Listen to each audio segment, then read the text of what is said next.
বেটারা এদিকে আয়।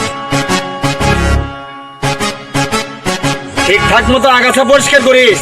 যদি ঠিকঠাক মতো কাজ না করস পয়সা পাইবা না। আর দুপুরে খাওয়ানোর সময় এই 2 ঘন্টা লাগাইও না, তাহলে কিন্তু পয়সা দেবো না। চান শেষ হওয়ার আগেই কিন্তু আমি আইতাছি। যা কাম কর।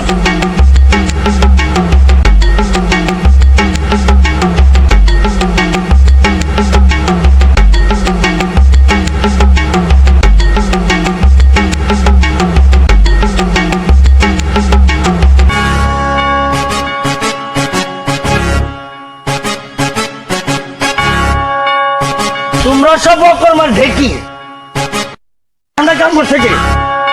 মাদর সাহেব কানায়, আমরা মাদর সাহেব কানায়, আমরা কি কাম করছে? মাদর সাহেব কানায় করছে।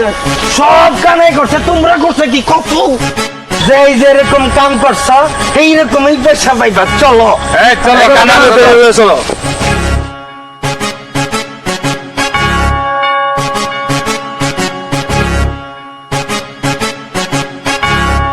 মাতবরের মতলব তোরা বুঝতেছি না। আমিও তো বুঝতে পারছি না, তুই কি? আমি তো কিছু বুঝতে পারছি না। চল। আপনারা আইছেন, বসেন।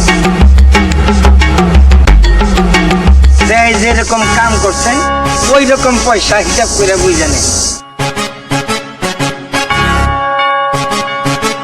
ওই টাকা দে।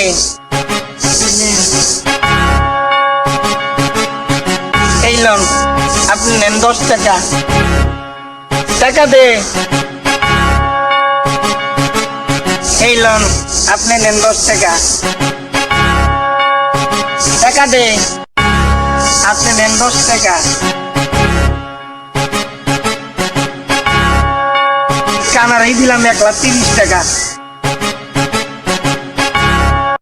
মাদর সাহেব আমি 3 জনে দিলেন 30 টাকা, কানার এলকাই দিলেন 30 টাকা, এই দেবেন কোন হিসাব? সবই তো কানাই করছে। কানারে দিলাম 30 টাকা, তুমি 3 জনে দিলাম 30 টাকা। নিজের দোষ অন্যের ঘাড়ে চাপানো তোমাদের অভ্যেসে পরিণত হয়েছে। ভুল স্বীকার করতা তাহলে টাকা পুরাটাই পাইতা। নিজের দোষ এই অন্যের ঘাড়ের জন্য না চাপাও, এর জন্য শিক্ষা দিয়ে দিলাম।